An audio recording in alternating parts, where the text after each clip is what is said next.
Jeez, talk about a wet blanket.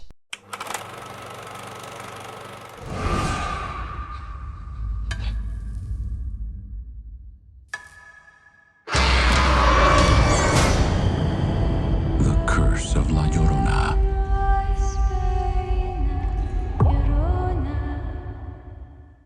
Hello there everybody, it's me, the Canadian movie buff, with a review of The Curse of La Llorona. The Curse of La Llorona follows a social services worker and her two children as they are haunted by the spirit known as La Llorona, Spanish for the Weeping Woman.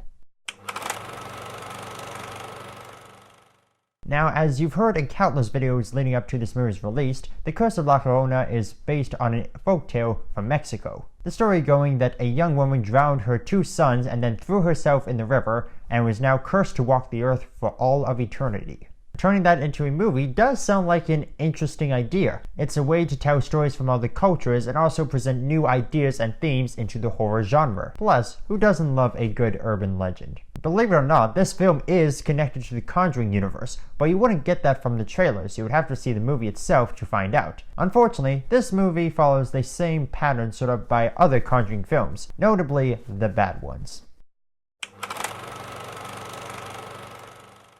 Now, the way the movie introduces us to the woman and the kids that start off this terrifying story is actually quite interesting. Starting a few centuries in the past when the woman is devastated that her husband is leaving her for someone else. At first, everything seems normal. The family is playing happily together. Then one of the kids wakes up in the middle of a field and goes down to the river where he sees her own mother choking and drowning his brother. That child would definitely need some therapy later on in life. However, he would not get that far in life as his mother also sent him down the river. It is genuinely terrifying. Like, what makes it so real is that at this point she's not even a ghost yet. She's just some crazy woman who just snapped. It definitely set the bar for the movie in terms of scares. James Wan was a producer for this film, and as such, his trademarks are all over the place. With the cinematography, the lighting, and the use of sound. It's very evident at this point that whatever horror movie he's a producer on will take inspiration from his work. And honestly, you won't hear any complaints from me. From the cinematography and the quiet moments, to the lighting, which gives it this sort of rustic, candlelightish glow. In terms of technical crafting, it's very well put together.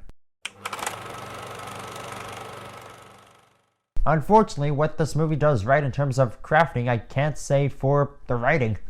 I mean, the characters are dumb. Like, even for ghost haunting standards, they are dumb. For example, the two kids get burned by the Curse of La Llorona, because in the movie, that's how she marks her victims. She grabs them by the wrist and burns their arm. But what do the kids say?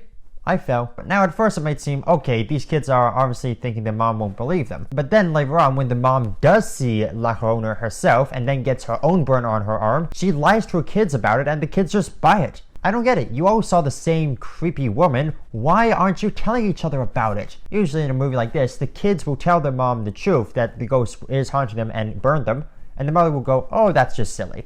But then once the mother actually sees her and says, oh right, the kids are right, the mother will then tell her kids and then they work towards getting rid of it. But if that was the case, this movie would have been 45 minutes long instead of an hour and a half. Not to mention it has so many repetitive story beats like The Nun or Annabelle or any other haunting movie. In fact, I have a better idea. Instead of setting it during the 70s in Los Angeles, why not have it set during, I don't know, a couple centuries ago, like, I don't know, the 19th century in a rural village in Mexico or something. You know, the country from which the urban legend originates from. Not every supernatural haunting movie has to end with them defeating the villain. In fact, this movie could have subverted expectations and said the Curse of La Llorona was not something that you could permanently get rid of. Maybe you could pass it on to someone else or permanently lock it in a specific place, but you could never get rid of it. And I just made that up in the couple minutes that I've been sitting here in this chair. In fact, this movie wants to be The Conjuring so bad that it even ends with a climatic showdown in a house between the demon and a priest. And seeing how the director of this movie will be directing the third Conjuring movie, I actually don't know if that's a good or bad thing. Because hey, at least he's got the formula down. The Curse of La Llorona sounded like a good idea at first, but it ultimately just became another forgettable spin-off in the Conjuring series. It adds nothing new to the franchise other than maybe a cool villain and some solid scares. If that's all you're looking for, that's fine, but just check it out on Netflix. Alright, that's my review of The Curse of La Llorona. Have you seen it? What did you think about it? Leave your answers and thoughts in the comments down below, leave a like if you enjoyed the video, subscribe, and hit the bell icon if you're new here. And as always, this is the Canadian Movie Buff saying I hope you have a fantastic weekend at the movies. See ya!